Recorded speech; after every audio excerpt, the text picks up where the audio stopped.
Welcome the fuck back. It's PJ Bozak, murder boy extraordinaire.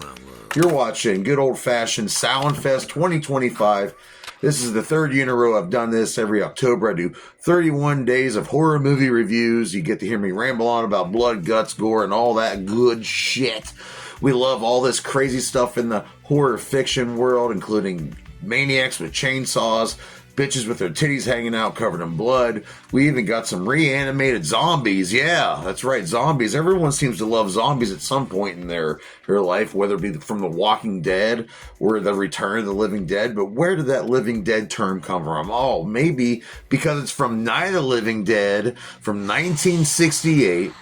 It's directed by George A. Romero, who is a god in the horror world, if you will. I mentioned the other day about Wes Craven being on the horror Mount Rushmore. Well, we're going to have to add him up there as well, along with Alfred Hitchcock. And I don't know, we'll come up with the fourth head here before the end of this month. So we have a very independent movie created by George A. Romero. And the special effects in this movie are pretty freaking awesome, in my opinion. We'll go over that here. But the budget they had was about $100,000 they had to spend on this. And it grossed out to be $30 million worldwide. That's pretty freaking successful. And they chose to put it in black and white to avoid some rating complaints with the blood and all that stuff. But it pretty much takes place about this girl and her brother. They go up to visit their mother's grave at a cemetery.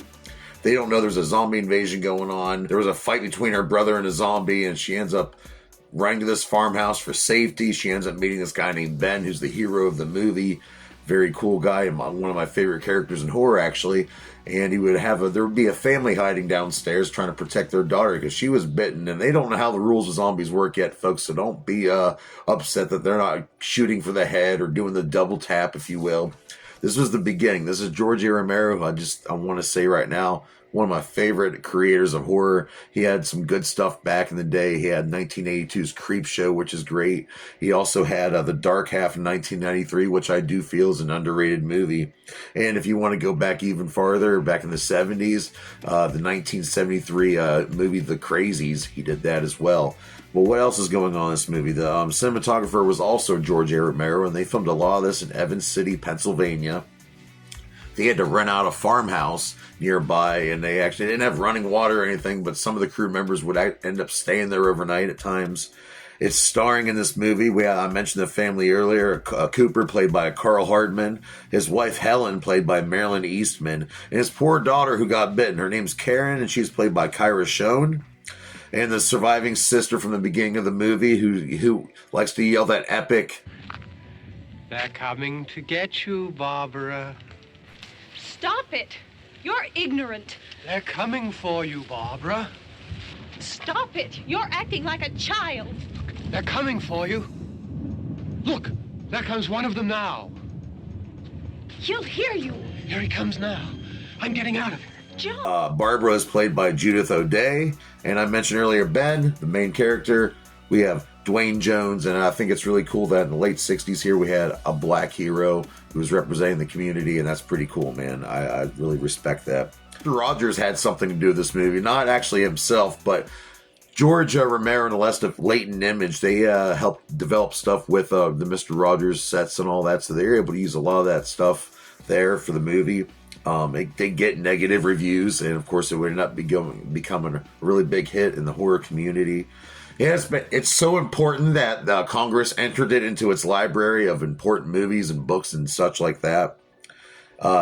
If you didn't know, this movie was actually inspired by the book I Am Legend, which is written by Richard Matheson back in 1954.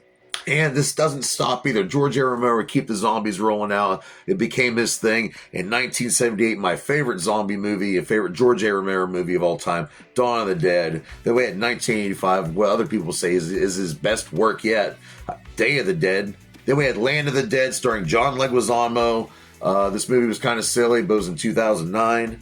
And like I said, I just love George A. Romero. And so the score of this movie, well, they didn't actually do the music themselves. You might, if you're a big-time film fan, you might recognize some of these parts of the music because they were reused from other movies, because it's all free from Capital Pro, HiQ Library, But I just love the opening scene with the music. It really fits. It really sets the tone.